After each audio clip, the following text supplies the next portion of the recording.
Hi, everybody. I cannot tell you how excited and relieved and happy I am to be able to make this video um, because I've spent the last 2 months on and off um, getting on to this page, giving updates as to how I've been feeling and how everything has been going now that I am on an HRT program. And me making this video really is really exciting because I feel fantastic. I really feel fantastic. And I want so very much to give this information to as many people as I possibly can. So as far as an update on me is concerned, I have spent the last 2 months really monitoring and gauging what has been going on. I've been taking an oral micronized bioidentical progesterone because I still have a uterus, so we need to make sure that that is protected. But I am taking a 200 milligram for the first 14 days of my cycle. And then I am taking a estradiol patch, which is a transdermal patch that I switched out 2 times a week. And that goes throughout the entire month. And I've been given a prescription for testosterone. I have the testosterone. I have not yet started it. I'm going to probably be starting it after this next cycle starts. And I've just really noticed that, my passion, my excitement for things has come back. My want to get things done. I cannot tell you. My husband keeps saying, "Oh my gosh, you're trying to make up for lost time for the last year and a half of being on the homestead." I have drive. I have passion for the things that really excite me. And I don't take things so hard. I have a little bit better ability to emotionally regulate, to pause before, I go 0 to 100. And the depression is almost all gone. I have learned throughout this how important it is to know your phases, to know the 4 phases in your menstrual cycle, to know what each week means for you, what it means for your hormones, what it means for you on how to eat, on how to really take care of yourself. Men have it really easy for a lot of the time because they just kind of are on this even keel, and then maybe their testosterone drops and they get some testosterone. It's just, they're always an even keel. There's no ups and downs throughout the month on a regular basis. We have this hormonal fluctuation that literally makes us a different person every single week of that 4-week or that 28-day cycle. And I don't know about you, but I wasn't taught about this. Like, I learned about this maybe when I was like in my late 20s because I stumbled upon it. But it was not something that I was really taught. It was not something that was ingrained in me. And it was definitely not something that I was told that it was very important to pay attention to. Now that I have been learning about this, I'm sure that people, couples who are trying to get pregnant are a lot more aware of these cycles than the average woman. But yeah, I've learned so much. And I want to share it with you. Last night, my girlfriend came over and she had a couple questions, and she's like, Heather, I just turned 40 and I have a couple of questions about perimenopause. I was like, shoot. And she started asking things, and I could tell you right off the bat. I was like, yep, you're going through perimenopause, baby. This is, yes, your hot flashes. Yes, you're feeling like you're in a complete and utter fog. Yes. Granted, I'm not a doctor, but I'm no dummy either.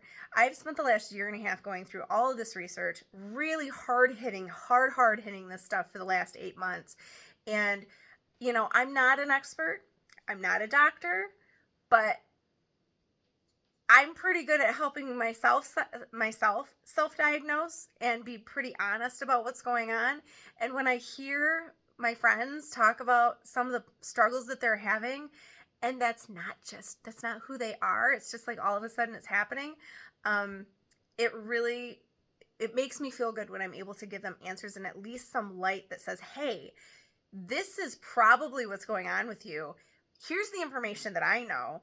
Do your research before you go to your doctor. Come armed and bring them all of this information, and hopefully very soon you'll be on the path to feeling like I do too. I am not going to gatekeep this stuff. I will be the poster girl for HRT for the rest of my life. So I'm in 2 months into it. I just feel great. I notice that when I'm getting, when my ovulation occurs and I'm getting into my luteal phase, I definitely notice the drops there, but that's natural. Having some PMS, having some irritability, breast tenderness, those things are all natural. It's not like you're going to wipe out or get rid of all of the things that made the menstrual cycle what it is, but it's not going to be so absolutely like dire, and you're not going to feel suicidal, and you're not going to feel homicidal, and it's not as bad. There are some things to take in consideration. My girlfriend was talking to me. She struggles with PCOS. I don't know a ton about that. She does struggle with a couple of other health issues. So, obviously the information that I am giving you is what I want to be a huge launching pad for you, because we're all going to go through this. We're all going to go through, perimenopause, and we're all going to pretty much go through the same symptoms for the most part. There are some women that have been able to skirt it, and I'm so happy for them. My mother-in-law is one of those people. She didn't have to go through any of this. Good on her. But for the most part, we're all going to go through this. And if we can recognize it early on, studies have not just shown, but have been dramatically proven to help heart cardiovascular health and what was the other? Oh, and bone density. Starting on HRT, or at least making sure that you are getting enough estrogen in your life as it's decreasing before you hit menopause, has proven that it actually helps you not have as many problems with your heart or breakages with your bones and osteoporosis when you're older. So I'm going to tell everybody I know. I mean, if I'm sitting next to you on the bus and for some reason we're talking, you're like, oh, my brain fuck. Have you ever heard of HRT? Do you think that you could how old are you? Do you think you could be possibly going through perimenopause? So I've decided, with all of the information that I have, because I have a ton of information. And all of this stuff is online. So it's not like I'm just like pulling this out of my ass and I'm just saying, hey, look how smart I am. No. This is all the stuff that I have found. And when I went to my doctor, she confirmed. But I have a lot of information, and I'm going to start making some videos that go over what each of the big 5 hormones that really are a big part of what a woman, my brain, the 5 hormones that dictate what's going on in your body. Okay, and in your reproductive system, and it really is the ones that are the dominant ones, what they do. And then I want to go over each of the 4 phases within your 28-day cycle. And you've got these 4 phases that have certain things that those hormones do or don't do within those cycles. And if you understand what your hormones are doing during the first part of your cycle, the second part of your cycle, the third and the fourth, you're able to better plan what is to come. You're able to understand yourself, why you're having such a meltdown, how better to take care of yourself, maybe even how to engage your spouse into understanding what the best ways to take care of you or to help support you are. And, just overall understanding that, because once you understand what your hormones are doing and when they're doing it, you can then be able to track yourself.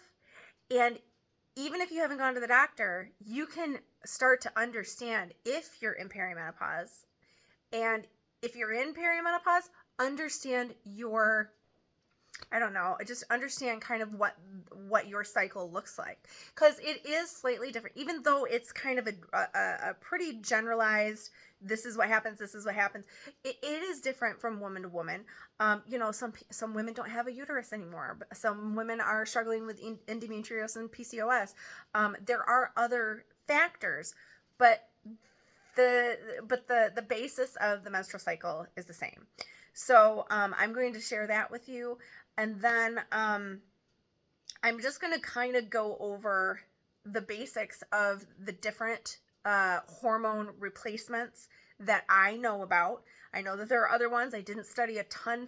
Once I found one that I was pretty sure that it was right for me, I learned about that, and I kind of didn't about the others. So that's where you can kind of jump in and say, hey, I know about this, or hey, this is a really great article about this. If anybody is dealing with, you know, this certain symptom or this certain thing, hey, you know, this works. I want to get as much, feedback and discussion going as I can.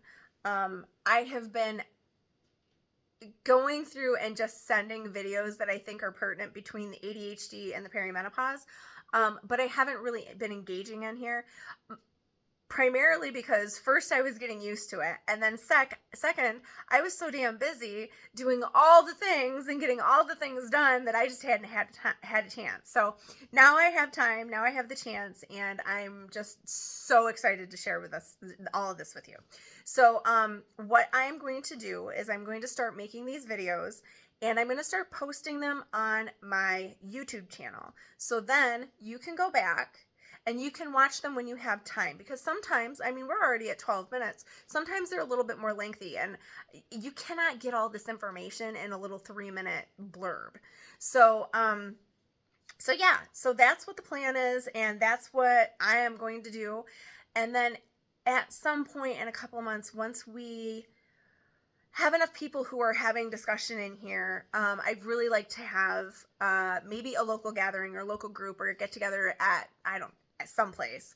I think that would be a lot of fun, because what's going on in perimenopause so very much vastly affects ADHD and neurodivergence. And it's, once you understand your phase and what's going on, and once you start being able to replace the hormones that have declined or have been, you know, decreasing in your body, you'll find that it's a lot easier to, or at least I have found that it is a lot easier to manage your ADHD symptoms. They're still there. You still have, you know, scatterbrain sometimes, and you still have things that really, you know, trip you up. You know, RSD, still struggle with that. But they're not as bad. They're not so detrimental, and you can bounce back a lot easier. So really getting your hormones under control is so important to being able to then manage the insanity of what ADHD is. So we're going on 14 minutes, so I'm going to get this cut off, but I hope that everybody is doing well. I hope you have a wonderful Halloween, a beautiful Dia de los Muertos, which is the Mexican Day of the Dead. We celebrate that here in our house. I know many other people do. It's a beautiful tradition. And now we are going into November and looking forward towards Thanksgiving and some other indigenous holidays. So all the love to you. I cannot wait to talk to you and meet you online and get this discussion going. So we'll talk soon. Bye.